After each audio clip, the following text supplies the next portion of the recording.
On était une centaine d'agents de la DGFiP rassemblés pour accueillir Monsieur le ministre Moscovici et notre directeur général Bruno Bézard qui vient voir qui fait la tournée des popotes entre guillemets.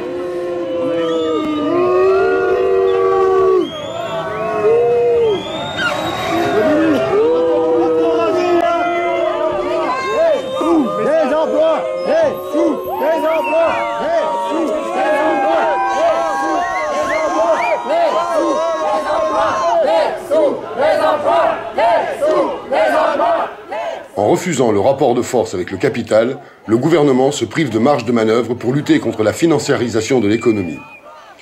Poursuivre le mode de croissance financier et libéral qui s'est imposé depuis 30 ans et qui nous a précipités dans cette crise ne peut conduire qu'à toujours plus d'austérité et de sacrifices pour les salariés. Le retour à une économie réelle, présentée comme l'alternative à la financiarisation, passe par la mise en cause de la logique de la rentabilité financière et par la reconnaissance de ses priorités sociales. C'est la puissance publique qui fixe le cap. Jusqu'à présent, les signes qu'elle a délivrés n'ont été adressés qu'au patronat et au marché financier. Elle doit donner l'exemple et cesser de financer l'emploi privé par des cadeaux qui auront le même effet qu'hier, à savoir la destruction de l'emploi. Non, non. Je suis persuadé que non, c'est vous qui vous trompez. Non, on est là quelques-uns. Les missions ne sont plus assurées correctement et les agents souffrent dans les services. Ça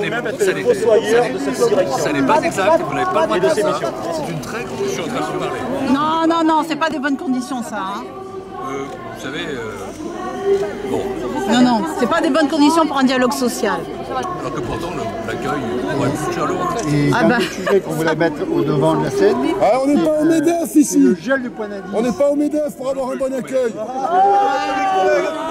On avait beaucoup de choses à lui dire et on est très déçus parce qu'il refuse de nous recevoir. Il préfère recevoir des agents triés sur le volet par notre direction.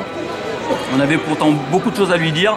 En particulier que le changement qu'on attendait lors de l'alternance politique, on ne l'a pas vu venir, en tout cas à notre niveau, au niveau des finances, puisque c'est la continuation du gel du point d'indice, autrement dit une baisse de pouvoir d'achat de plus de 13% depuis 2000, pour le coup pour l'ensemble des fonctionnaires, mais aussi pour nous. La continuation des suppressions d'emplois, depuis 10 ans, plus de 150 emplois supprimés sur le seul département du Vaucluse. Et ça veut dire l'abandon ou la détérioration des missions des finances publiques, la détérioration du recouvrement, détérioration du contrôle fiscal, détérioration de l'accueil du public aussi, c'est très important, et aussi détérioration des conditions de travail et des conditions de vie au travail des agents. Ce qu'il faut bien comprendre, c'est que les usagers, les contribuables et les agents des DGFiP, quelque part, leurs préoccupations, elles sont communes. Hein. C'est pour l'usager de base, c'est plus de queue à l'accueil.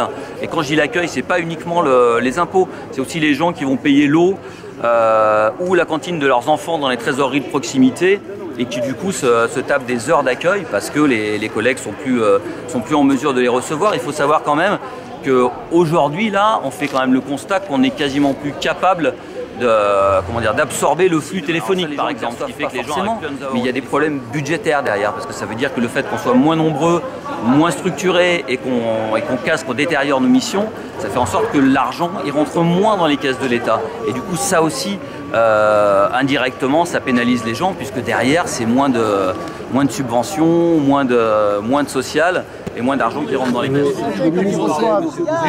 Les Français attendent deux choses. Ils attendent que l'État, les collectivités locales et les organismes de sécurité sociale soient capables aussi de dégager des économies. Les Français l'attendent. Et ils attendent aussi que l'administration. De nombreux économistes reconnaissent que l'austérité empêche la croissance et provoque la récession. Augmenter les salaires, les pensions et les minima sociaux est une nécessité pour relancer l'économie et l'emploi, pour financer nos retraites et la sécurité sociale. Dénoncer cela tous ensemble passe par une mobilisation de l'ensemble des salariés pour porter haut et fort les revendications et les propositions pour un progrès social plus juste et solidaire. La journée d'action interprofessionnelle du 6 février 2014 est là pour ça. Les emplois,